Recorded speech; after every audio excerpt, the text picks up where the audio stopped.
Tonight for SIP episode 83, we begin a two-part series on the Rhône Valley, focusing this evening on the southern Rhone and more specifically Châteauneuf-du-Pape. We're going to learn why this region is so special, how it was glacially formed over millions of years ago and left these giant rocks behind that have an important part in the winemaking. And we do it all through the eyes of Bryan Kane, one of Northern California's up-and-coming, most spectacular winemakers. Sit back, relax, and learn why the Rhone over-delivers on value to price day in and day out better than any region in the world. Cheers.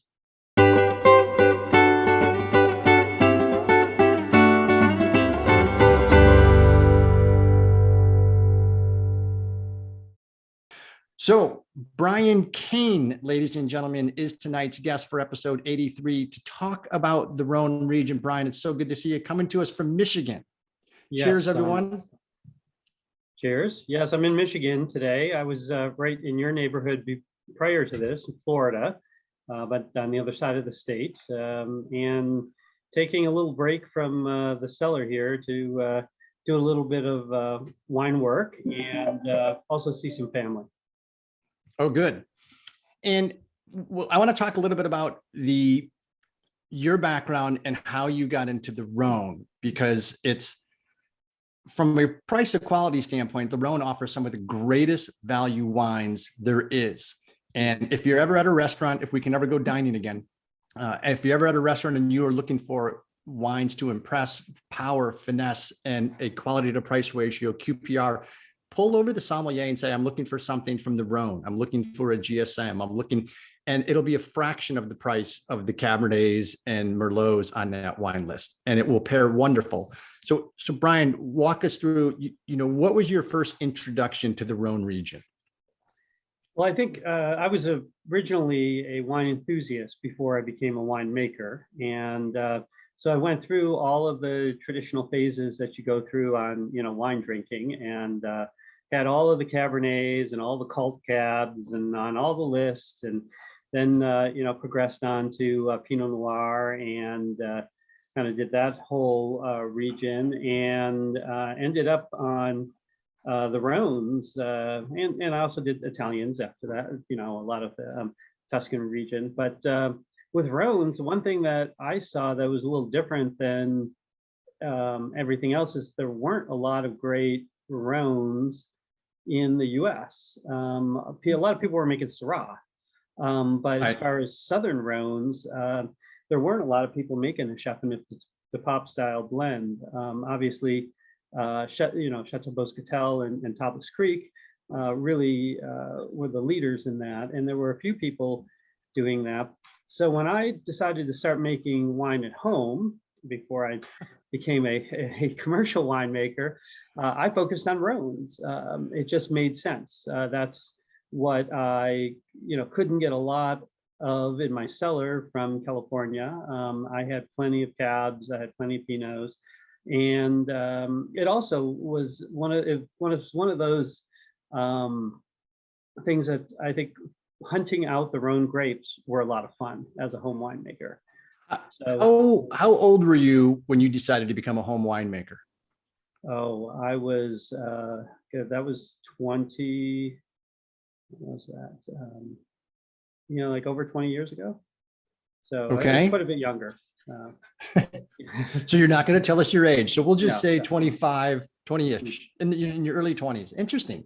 And so you'd done the Cabernet route, then you went the cult cab. Did you, when you talked about the Pinot Noir phase, was it Burgundy Pinot Noirs, Oregon, all of the above?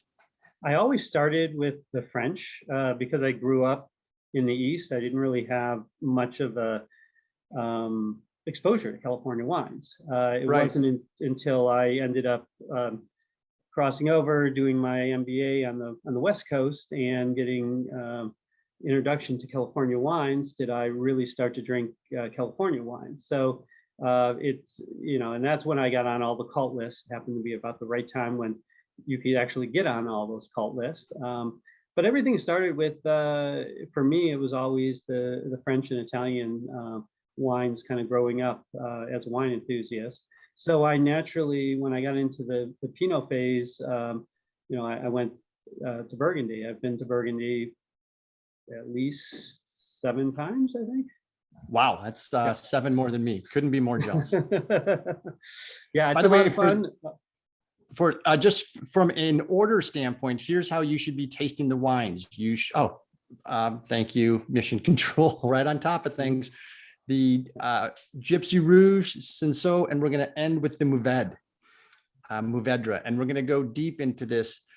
So you got on the cult, you went, all things lead to Burgundy, and yet when you were on there on your 6th or 7th trip, did you travel down to the Rhone? Yes, It's interesting. You migrate. Okay, so that's what happened. Yeah, and it's magical. With tasting in Burgundy, you need to do a lot of prep work ahead of time if you really want to get to the houses that you want to taste to. And Châteauneuf-du-Pape, it's not quite like that. It's wonderful. You can go around, drive around to the houses that are not in the city, like View Telegraph, Chateau Boscatel, and so forth, and then pull into the city, a little bit after noon, have lunch, and then just walk around the city and taste the whole rest of the day. It's my favorite place to wine taste. Both that and Chablis is fantastic too. That's a great example, because you're right. And you wouldn't know this on your first time, where if you're going to Burgundy, you have to probably make all your reservations stateside to then be able to get over there and taste. That's good information. And I've heard the same thing, where it's just completely open. It's not as jam-packed as some of the other regions, which is interesting because it is producing some incredible wines. Alyssa, hello. Diana, hello. And I did think I see a Debbie and Jim. Hello, Jim, coming in from the desert out in California, who either has too many calluses on his hands from golf or is just plumb tuckered out in the heat, decided to drink some wine. So Châteauneuf-du-Pape, everyone I think should know that actually stands for Castle of the Pope, or New Castle of the Pope, if we want to get technical. And it's when the papal moved everything from Rome to Avignon in the 1500s. And it's interesting because they were already growing grapes there, but being the way the Roman Catholic Church works, they decided that, hey, this looks like a pretty nice region. So they invested, a lot of time, energy, resources, and specifically money into propping up this area from a grape production region. Then, and at the time, do you know that which Pope was leading at that time? Or interesting enough, Pope Clement V. And you being a French wine fan, I'm sure are familiar with Chateau Pape Clement. And so that winery in Graves of Bordeaux is actually named in honor of him. But it's amazing, when they moved back to Rome, the vineyards were there and people started to continue to increase the production, increase the investments. And there's wineries in the Rhone that have been producing wine for over 500 years. And it's just incredible. Jan has been to Avignon several times. I'm also very jealous. And we're going to actually, this is a good time to take a look at a map so we can see what we're talking about with regards to the Rhone. So the Rhone, and Brian will let you know that it's divided into 2, north and south. And the north is very thin. Everything hugs the river, not too dissimilar. All the sipsters know that every great wine region in the world is very, very close or influenced by a body of water. This is influenced by several.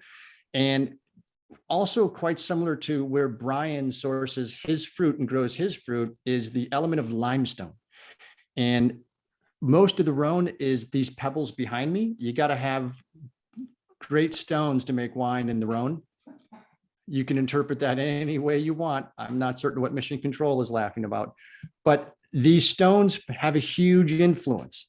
And next week, we're going to talk about Northern Rhone, but this week, we're going to talk about the Southern Rhone, and specifically this little region right in here, Châteauneuf-du-Pape. And it's amazing, Brian, these AOCs resemble a lot of the AVAs in Napa, Lake County, Sonoma, where you have a large region, and then you've got the sub-regions within the large region. So here you have the Côte de Rhône, which is like 70% of the Southern Rhone wine blends, but then you have this real special place, Châteauneuf, that is absolutely magical. So why is Châteauneuf so magical? Well, I think it's very similar to why we have the sub-appellations in Napa, where you have a kind of a unique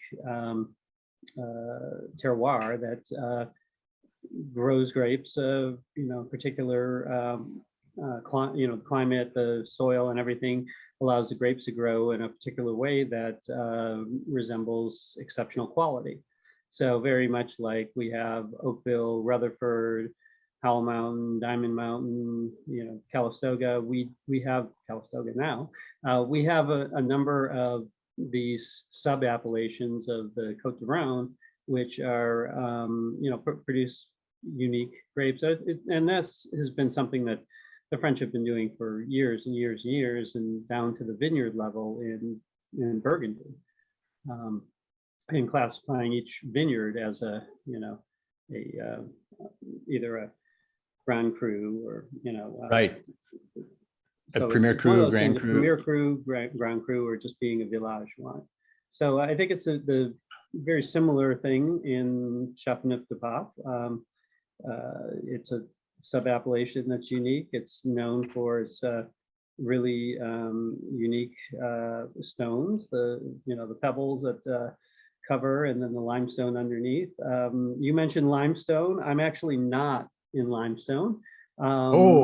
Yeah, so that's one of the differences between my vineyard and Châteauneuf-du-Pape is we are all volcanic at Sol Rouge. So we don't have limestone, but we have a number of the same qualities that you look for in a similar ground structure, with limestone being something that is very porous, and it drains well, and you end up getting the vines to go quite deep into the earth. We have the same thing with our soil. It just happens to be volcanic soil. So our vines do end up going quite deep to find the source of water. And it's interesting, and here's another picture of just your typical vineyard in the Rhône Valley. And all of this stuff was carved out with retreating glaciers, depositing these stones, and basically drifting off and going south and forming the Mediterranean. And these pebbles, or the French term is galettes roulées, they serve two purposes. One, as Brian mentioned, water is not going to sit on top of here very long. It's going to run right through, and this area is deep with stones. So it's not as if it's just flat on the surface. When you take a look at this shot, a profile of a vineyard, it's stones all the way down. And the water just completely runs very, very deep. And so these roots have to go extremely deep to find water and survive. And Châteauneuf-du-Pape, interesting to know, is the driest region of the Rhône Valley. And there are restrictions that have been in place long before there's been water shortages, but there's restrictions that you can't water.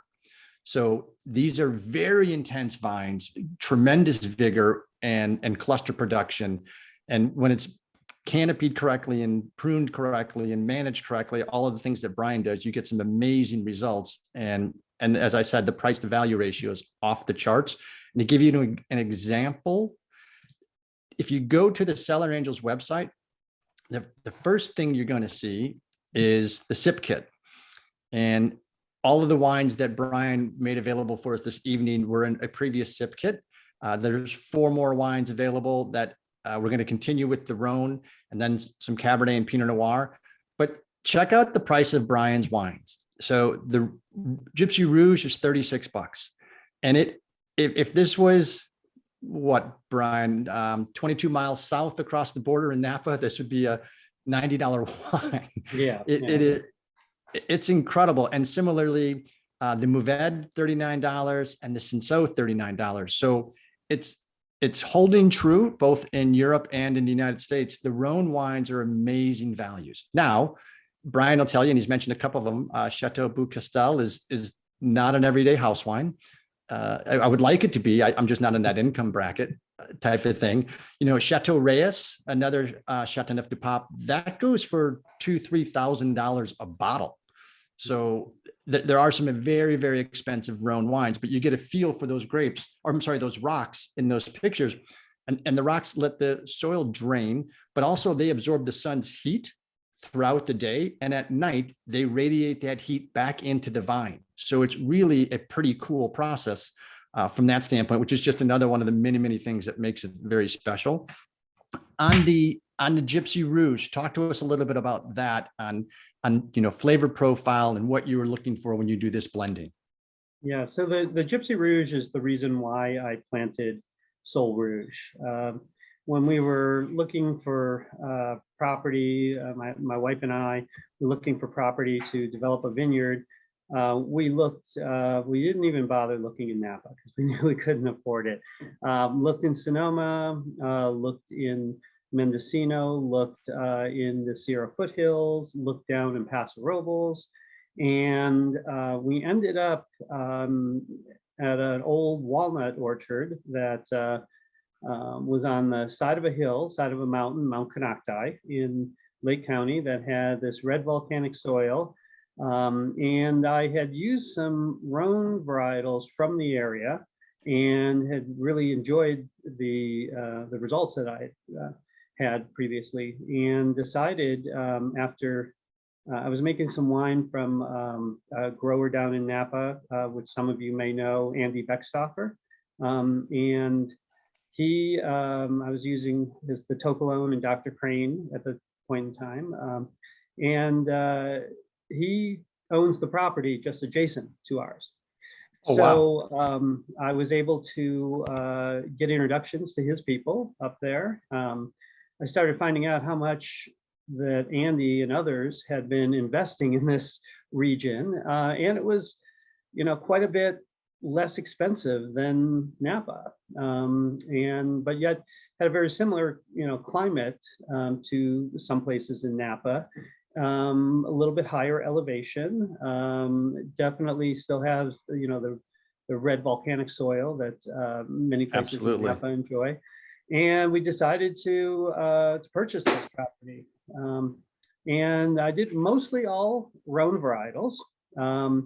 I was working with a gentleman who did very well on Cabernet Sauvignon, and he said, you need to plant Cabernet Sauvignon because it's going to be a cash cow. And so I not only planted Cabernet Sauvignon, but also Cabernet Franc, which has done very well in my vineyard. We've never received lower than a 94 points on our Cabernet Franc from the beginning, and have received, several accolades, including, the top Cabernet Franc in the year. So it's one of those that, I just loved the Rhone region. So we modeled it after Châteauneuf-du-Pape, planted mostly Grenache, then planted Mourvedre, planted Syrah. So if you look, you can't just see part of the vineyard, but way over to this way. I don't know whether that's right or left, but the vineyard continues down a large slope, and we have Mourvedre planted at the very end, and then Grenache. And those became the kind of the basis for our Châteauneuf-du-Pape. We Awesome. I really loved some of the wines that had quite a bit of Cincaut in there, or it had, regularly had Cincaut in there, like View Telegraph. And so we planted some Cincaut. Cincaut is planted way up at the very top. That's a whole terrace section back there. That starts at 35% slope and goes up to 55% slope way at the top. So did you plant that at night when no one was looking? No. So I had to plant it because there was no way I'm going to get Cincaut unless I planted it. There's just not enough of it in California. And everybody said, oh, you're crazy planting Cincaut. Cincaut takes 50 years until you get anything big, anything good. It crops with really big berries. Well, the reason why we planted it way up in this aggressive hillside terrace was to be able to manage that much better, and to plant it in a very tough area so that the vines would struggle more and would give us a pretty intense grape. And it's worked. We got the second highest rating on a Cincaut in California. Wow. And that's our third wine this evening, so I'm looking forward to that. And you mentioned people would say it would take 50 years, and I'm curious, what is the average age of vines in the Rhone I mean, I know in Bordeaux, the average age is 35, 36, 37 years, but do you know what the average age is in the Rhone? I would think it would be a little bit older than that, because Grenache, Mourvedre, Cincaut, they're all, bigger berry, so they do tend to produce a large enough yield to have it Right. longer. It's one of those things. Now, I think Carignan is not a Châteauneuf-du-Pape grape. It's a Rhône grape, but I don't think they allow it in Châteauneuf-du-Pape. That's another one that's very common, that will last 100+ years, and you just get this intense flavor out of it. And a lot of the Carignan from Languedoc, old vine, 100+ years, is fantastic. And Kent, to your answer or question, is everything dry farmed across the board? I don't know. I think it is. I believe so. Yes, in Châteauneuf-du-Pape. I think you Yes. can only water it for the first, I think it's 2 years to get the vines established. But I'm Wow. not Yeah. 100% sure. No, that's impressive. And I mean, that gravelly soil, and gravel is a misnomer. I mean, these are rocks, these are pebbles. And I'm going to throw up a poll question right now because we have an extensive Google Earth to kick off the year. So for those of you that are new, this is where, and last year's winner was in fact Doug. He is going to be the recipient. And Doug, this is all sincere. We are very soon going to be unveiling a loyalty club / program. And for those of you that, like myself, a fellow road warrior that has hundreds of thousands, if not millions of miles on multiple carriers, we're going to take the best elements of every single loyalty program there is and kick it up a few notches in typical Cellar Angels fashion. And you're going to want to be involved in this loyalty program. So Doug is going to be the recipient of a nice bonus award as a result of his continual success in getting questions answered correctly. It's not a speed round, so fast and wrong does not make a good competition. So tonight, the palate weight, mouthfeel, if you will, of Bryan's Rhone blends most closely resembles what varietal?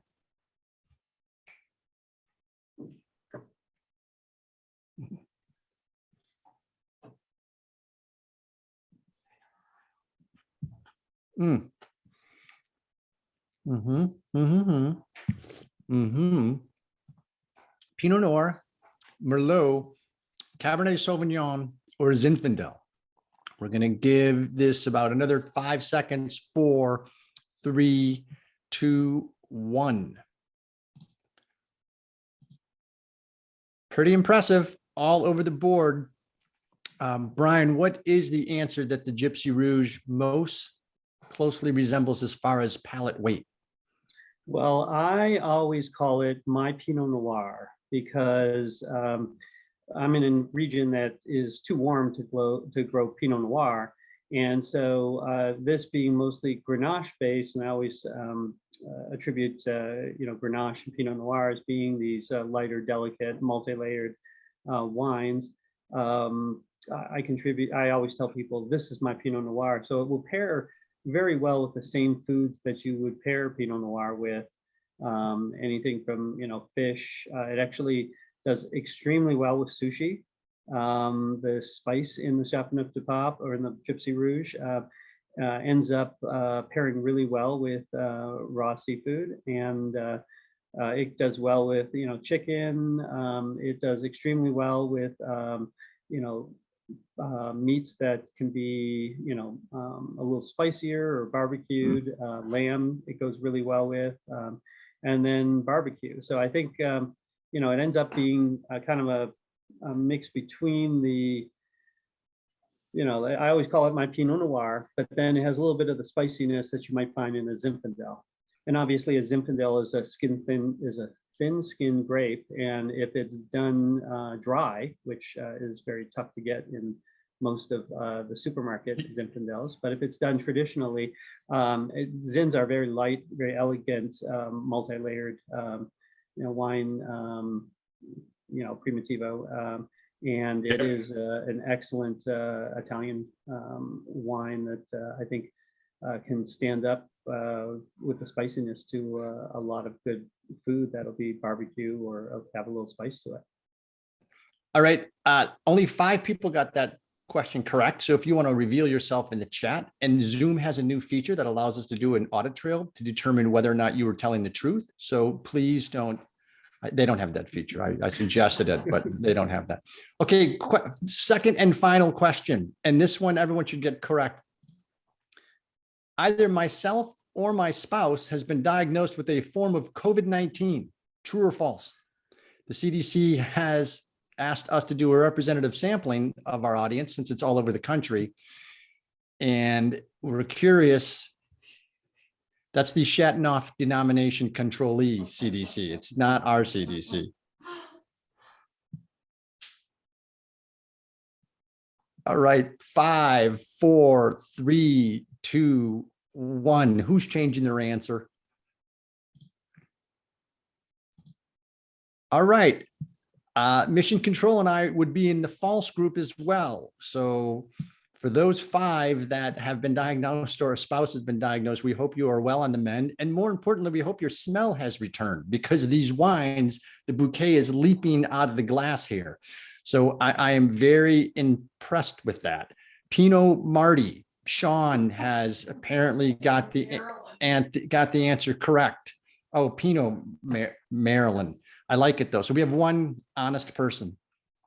The Greases did miss the shipping of this. I am going to move on from the Gypsy Rouge, which was fantastic. And like I said, at that price point and the amount of foods that it pairs well with, that's a steal. And I'm going to now go to the Cincaut. I will be honest, Brian, I haven't consumed a lot of Cincaut. And even when we had the wine store and sold a ton of Rhone, we didn't, it was mainly blends. Mm-hmm. and the GSMs. And so there was a few Grenaches and a few Syrahs, but not a lot of Cincaut. Walk us through this grape. Well, so Cincaut is primarily a blending grape. To me, it has a really unique spice to it. And when I say spice, that doesn't necessarily mean it's spicy, but it has a very unique characteristic to it that when blended into a traditional GSM really gives it a completely different dimension, a completely different layer.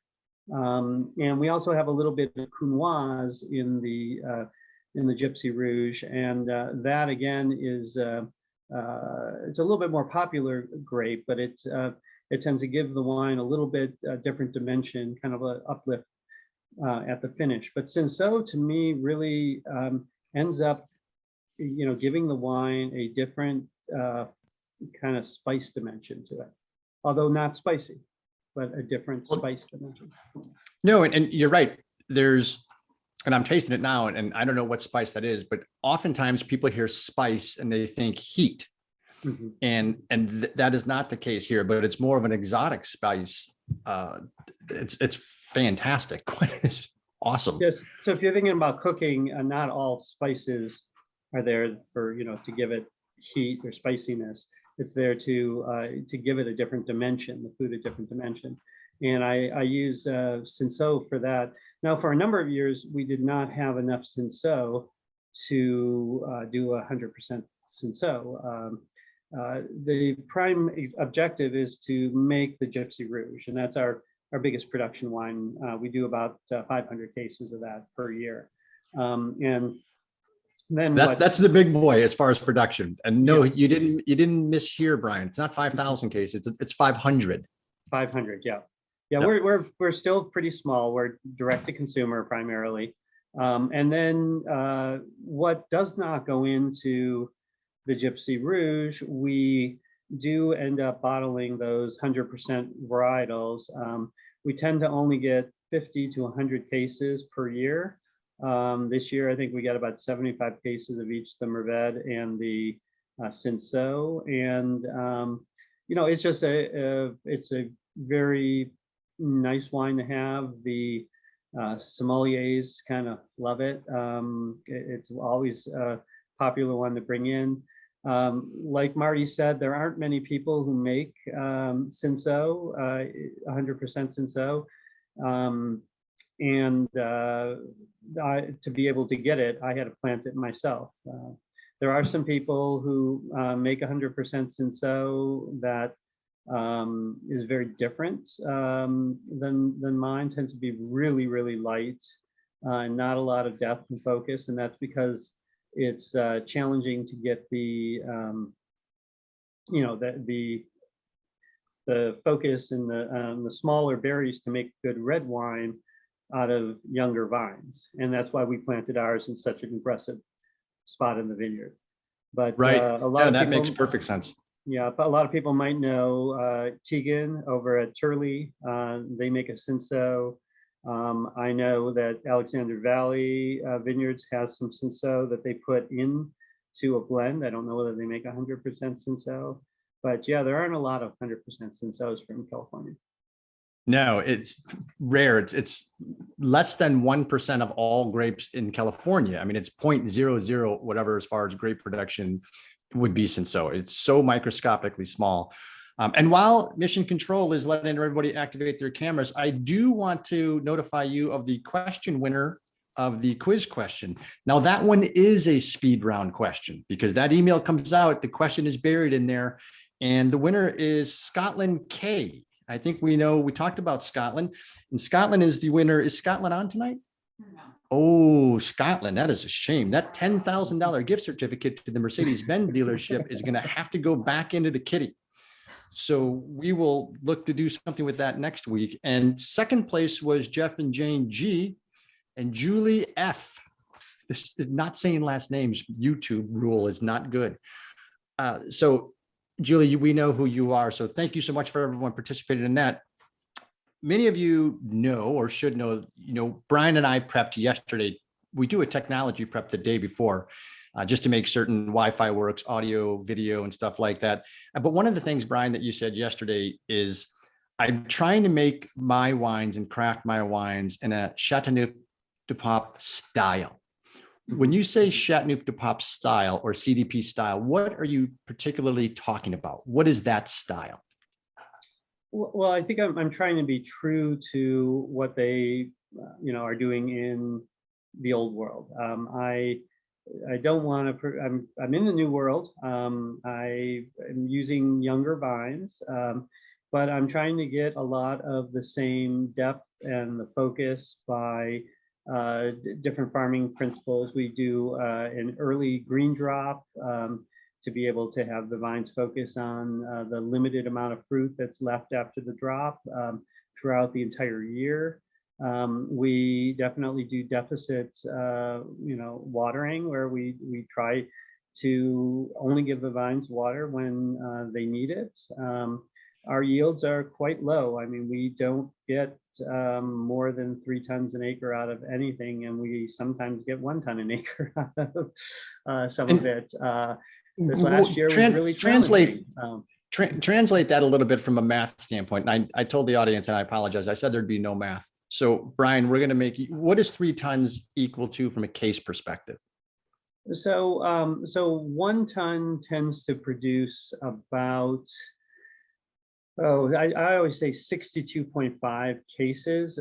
It tends to be less after you get the topping. So it depends upon how long we keep the wine in barrels.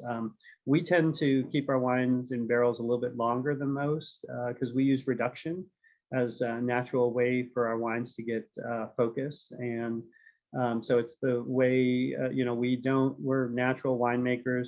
We are one of the few people that don't use the reverse osmosis machines and make the wine this huge, big, dense, wine, and use all of these techniques to get, density on the wine.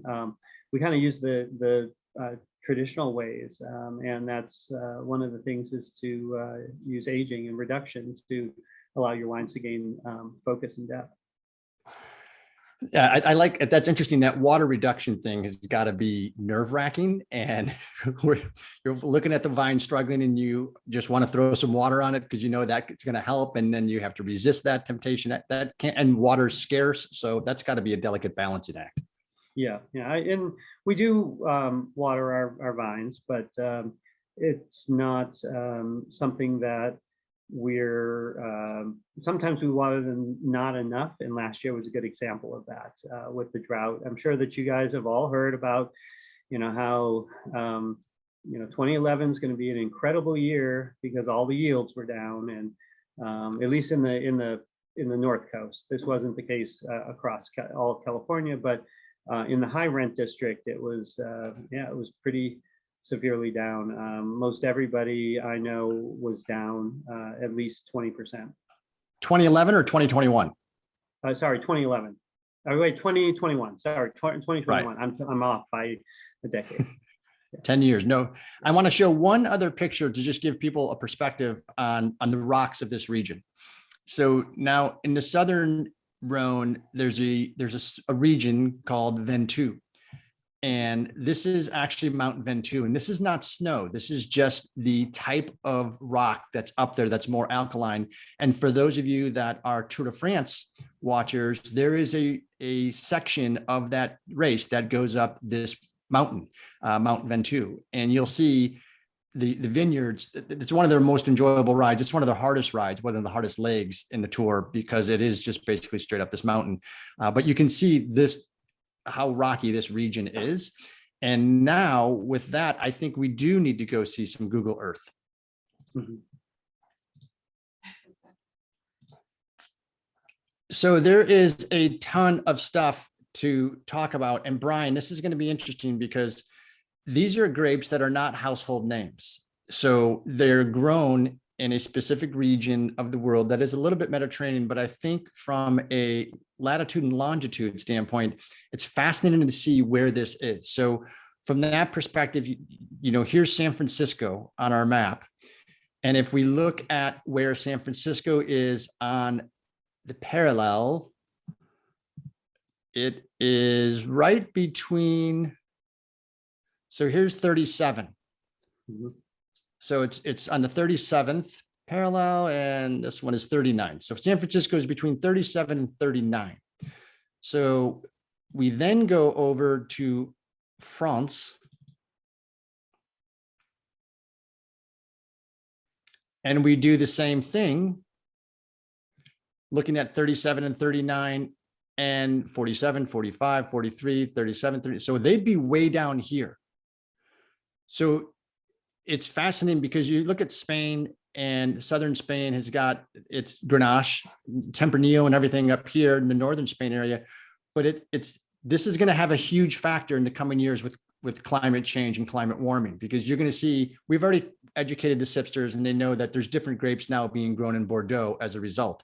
But when you think about where we are on 37 and 39, and that's down here at the southern tip of Spain, where that is for Napa, it's fascinating from, well, what's going to grow there and what should we be growing there? And maybe it isn't Cabernet, maybe it isn't Chardonnay, maybe it's some hotter weather grapes. The Rhone region is where we're focused, and it is South France, right there. And as you saw on the map that we produced earlier, it is long and skinny at top. Take that out of there because that's confusing. And it basically goes, and Jan has been in this region, so she knows. You have Côte Rôtie. Where'd that go?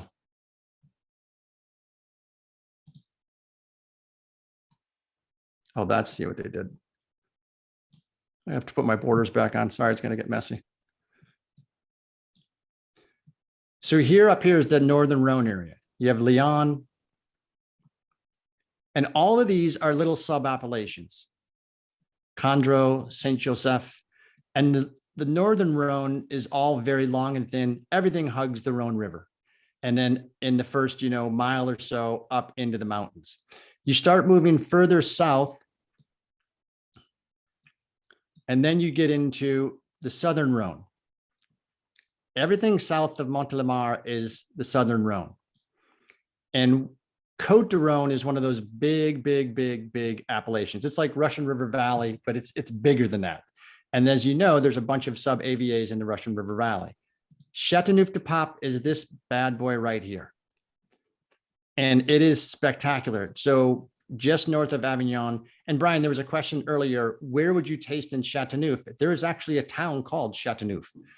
And so you can walk around the town, I think you were saying. Yeah, it's great. You can go, if you ever do go there, I suggest, during the morning, make your drive around and visit the places that aren't in downtown. There is no downtown, but in the town of Châteauneuf-du-Pape, like View Telegraph, like Chateau Boscatel. And then you'll basically pull on a road, you'll drive up towards the Pope's house that's on the very top of the hill.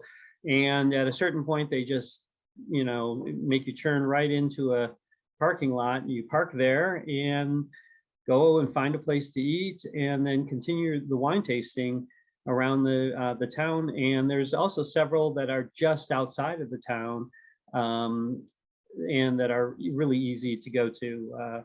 Trying to think of Roger Sebon is, for instance, one of them.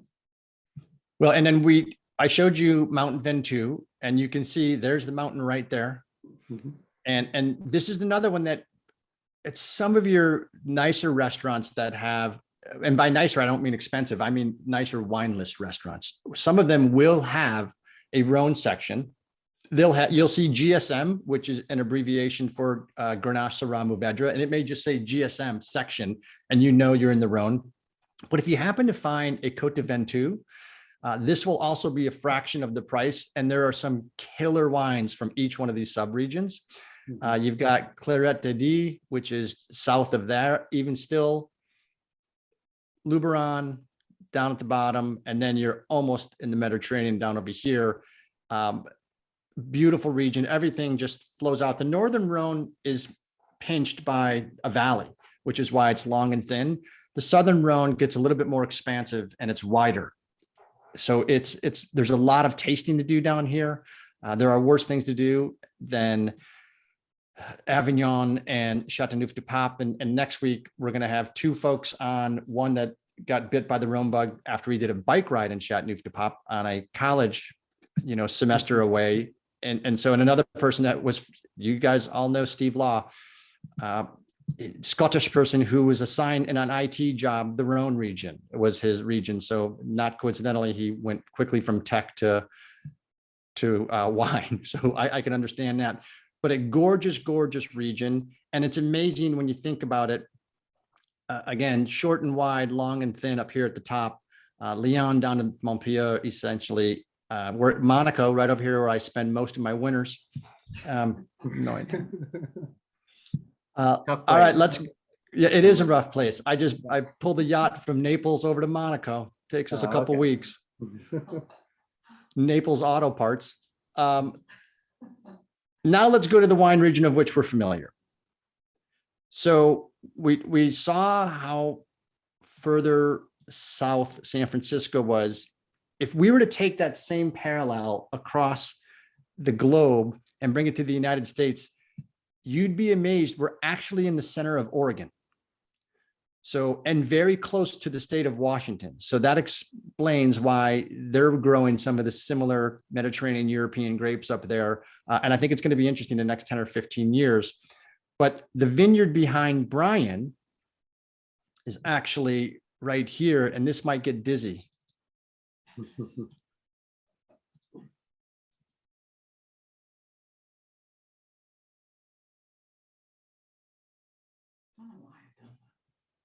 It's our hamsters. They're not running fast enough. Yeah. Brian says, yeah, like you're surprised I could find you. What's that? We too are in a valley. We're on the side. If you went out on the screen towards you, that is Mount Konocti, and that is the highest mountain in the wine region. Now, nobody's planting anything higher than 3,000 feet elevation, which is also the elevation of Mount Cobb, or Cobb Mountain. And there's some great wine. There's two great vineyards up there. But those are the highest vineyards in all of the North Coast. Wow. See one of them up at 3,000. That's my neighbor, a little higher. I'm at about 18,000 square feet averaging.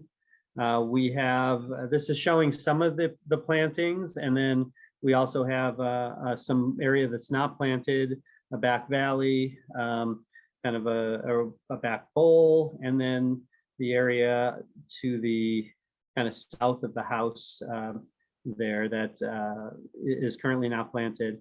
And then the area that's a little bit lighter shade, that was the area I was talking about that has the Grenache and Mourvedre. Over here? Yeah, that you couldn't see. Yeah, that right next to the pin. Okay. Oh, this lighter shade. Yeah, exactly. That you can't see in my picture behind you, but that's where it is. Oh, and it's interesting too, because now you have access to this. Is this yours as well up here, these Yep. two tongues?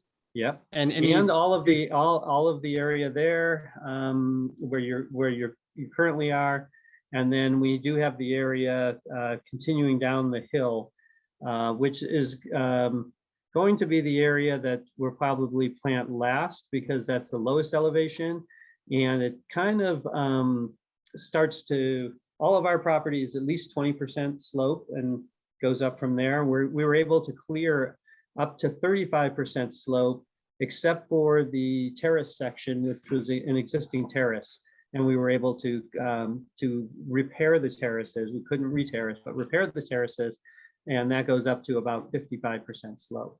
So we're probably not going to plant the area where your hand is until last, because that's the only area that'll be prone to frost, because it is a little bit flatter and it's a little bit more downhill. So that area would be more susceptible to frost. And you can kind of see with our terraces, we don't have the nice straight terraces like you would normally have. I don't know, this picture's a little bit old, but the terraces all kind of run together different ways. And that is because we were not able to re-terrace because of the laws. Our vineyard is too aggressive of a slope to be planted in California anymore. So we had to get what was called an EPIC exemption, so that we didn't have to go through the CEQA process. And we did go through that with the county instead of the state. And because it had been previously farmed for walnuts. And we were fortunate, we were able to find some fence lines, and that's what we followed to create the areas that they had farmed previously. And we think that they not only did the walnuts, but that they also did some sort of goats or lambs because of the fencing. Those would literally be the rows I would be doing if I was terracing. They would not be straight. There'd be no way you could tell I was terracing. But that I did see a whole bunch of questions. Where did those questions go? Q&A. Nope. Do you have them all, Mission Control? Thank you, Peter. Kent wants to know, what is the warmest weather successful grape? Is it Shiraz? That can be. What is the most successful warm weather grape? Well, I think in our vineyard, the Grenache does very well. Grenache is one of those that you can do it in both warm and cool climates, very much like Syrah. And I think the Grenache just year in, year out continues to do better and better. We have 3 different clones. We have one clone from Taubles, the Taubles A. Then we have one clone that's an on-top clone, which is 362. And then we did get clippings from John. So we do have, some suitcase clones as well there. Impressive. And that's Cincaut, by the way. Thank you for producing that. That was outstanding. Yeah, and we have, and I think that one, I forgot where the Cincaut came from, but it wasn't an Alban. It was, I think it was just a regular nursery Cincaut out there. But we've, a lot of the stuff that we planted a mix of, John's clones, as well as either Ontab or Taubles. And then our Counoise the only people who brought it in the US was Tablas. So we have Tablas to thank for the couloirs. Lot of meanness in the chat line. Chat line just went south real quick there. I'm not certain what transpired. And I named a freaking event after the Greasies. All right, so we're going on to our third bottle, the Manning, the Mourvedre. Now, Mourvedre obviously is an abbreviation shortened for Mourvedre, another great Rhone grape. So I was always taught and instructed, Mourvedre had more of that velvety feeling and that softness to it. But now the more recent ones I'm tasting, they have that vibrancy and that brilliance that is not necessarily velvet. What are your particular characteristics that you pull out of Mourvedre, and what do you hope to just grab off of your vineyard and get in the bottle? Well, whether you're talking Grenache, Mourvedre, Cincaut, there's different ways that you can farm those grapes. And that really determines what kind of wine you're going to have. The Grenache, Cincaut, Mourvedre are great rosé wines. And oftentimes when you farm it more that way, you may get this more, velvety. What I find is when you're farming a Mourvedre for a red wine, is you are constantly fighting with these, really kind of strong angular tannins in a wine that doesn't have a big palate weight. So, I look at it as this is one of those wines that gives the blend a lot of mouth movement. It's always a late ripening varietal. You always want to, I pick more by the phenolics than I do by the chemistry. So I'm looking. What do you mean? What do you mean by phenolics? So that's what I was gonna go into. I'm looking for the tannins to resolve on the skins. I'm looking for the seeds to become, to be more brown. I'm looking for the pulp to separate from the seeds. I'm looking for the maturity of the grape rather than the chemistry, if that makes sense. So I want, it does. The one thing I can't control in the winery is the flavors. And that's the one thing I can't control. That really has to come from the vineyard. So you need to make sure that the grape is mature in the way you want it to be to get the flavors out of it, because other things can be changed in the winemaking process, but the flavors can't. So I learned from a number of, old world winemakers that it's almost better to pick by the phenolics than it is to, pick by the chemistry. Just letting the Sean and the Maryland know I'm watching them. I Okay. see some shenanigans going on. Yeah. So the phenolics and the protein length obviously help with the tannin balance. And are these thick-skinned grapes? No, these are all thin-skinned grapes. So these, they're all thin-skinned grapes. So very susceptible to all the elements. It's very similar to Pinot Noir in that capacity. Mhm. And you're at elevation, so there's significant, as you said, danger of frost and those sorts of things. And you're only making, what is total case production? I know we talked about the Gypsy Rouge at 500. These two are at 75. What is the whole winery production and portfolio? we tend to be somewhere between 1,800 and 2,200 cases a year. So, not that large. No. And in addition to these three, what comprises the portfolio? So as far as the Rhones are concerned, we do a little bit of Grenache on its own. We do a little bit of Counoise on its own if we are able to. And then we do Syrah. We do quite a bit of Syrah. Syrah tends to be one of our better sellers. We've got two of the Albin clones. We've got Albin Côte Rôtie and the Albin Hermitage. So clone 1 and 2, if you are familiar with the numbers. We also have 877, which is the most planted Syrah in California. It's a really good, production Syrah, and it becomes a good base. And then we also have planted On Top 300, which is a newer clone that only came into the U.S. Sometime in the mid 90s, and I worked with it at both the Las Madres Vineyard and up at Alder Springs, and loved it. And we planted some of it in our vineyard as well. And then on top of that, we have some non-Rhone varietals.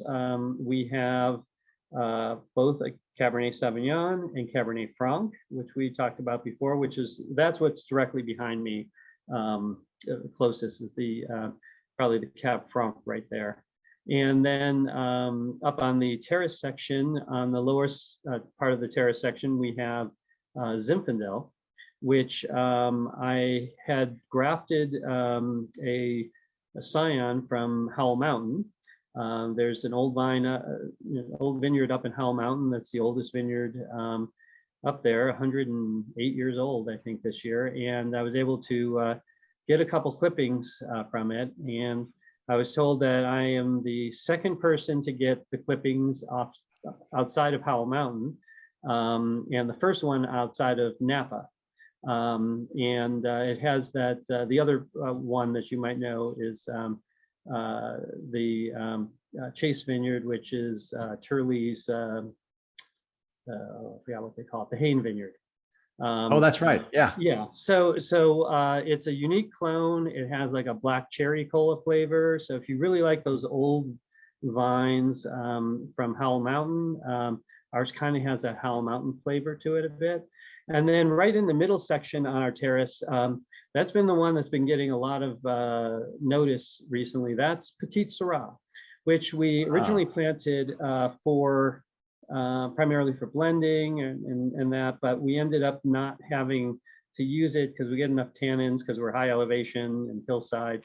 So we've been putting it out on its own. And last year we got number 25 in the top 100 list from Wine Enthusiasts. Not this year, but last year. Now that's impressive. So I love the portfolio. I love the emphasis on Rhone specifically, but it's also nice that you have some of those blockbuster, big, unctuous, jammy wines, especially the Petite Syrah. How does someone, when they come to the Valley, taste with you, and where do they do that? That's a unique thing. So I currently am much like the producers in Burgundy, where you need to reach out to me directly. Because I'm up in Lake County, I don't get as many people coming to visit me directly. There's not that many people venture over the hill, Mount St. Helena, which is north of Calistoga. They kind of end there. But I do entertain people there, and we're in the process of opening up a tasting room up near the vineyard in the town of Kelseyville, which is where our vineyard is. And we hope to have that open this next year. Awesome. I like it. Now, and it's interesting because we're all drinking, I hope, the Mourvedre right now. It's fantastic, but some of you may know this by a different name, because Mourvedre has a couple different names. Matero is one. And also you'll see on a couple bottles, Monastrell. And it is another, the Spanish, obviously. And the Great Ridge Vineyard actually just released and launched their inaugural Matero. So they're now doing Mourvedre at Ridge, which is interesting. So people are moving into some varieties that are not Cab, that are not, Merlot and Pinot, and they're doing some things, I think, in anticipation of the continuing warmer trends as far as temperature is concerned. But the Mourvedre is awesome. Brian, this has been fantastic. Do you see yourself?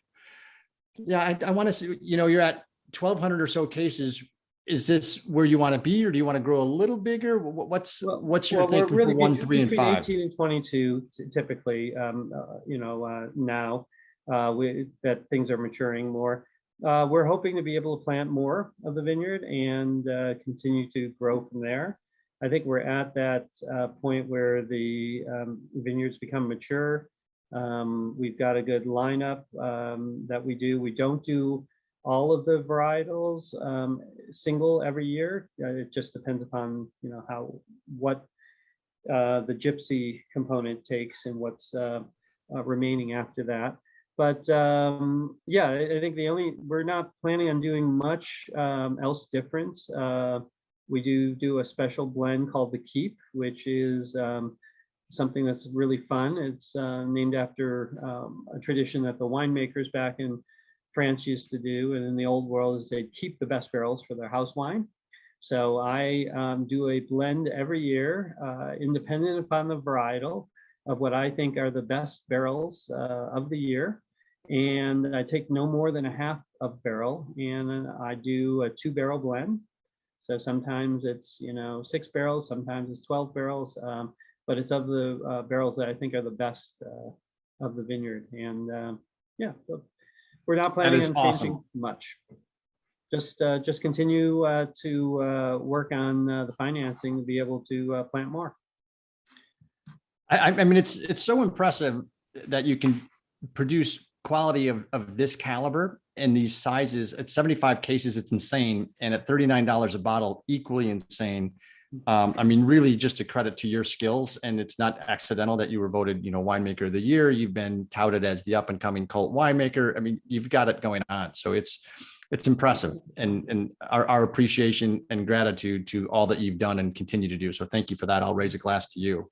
Well, this has been my passion, and thank you guys for sharing this passion with me. I love Rhone varietals and the Southern Rhone varietals and Châteauneuf-du-Pape, and I'm glad to see that other people are in a similar mindset and enjoy it as well. No, it's awesome. And we're going to continue the Rhone Fest with next week. We're going to be in the Northern Rhone. Specifically, we might be focusing on Hermitage and that region with Jeff Loomis of Loomis Vineyards and Steve Law of McLaren.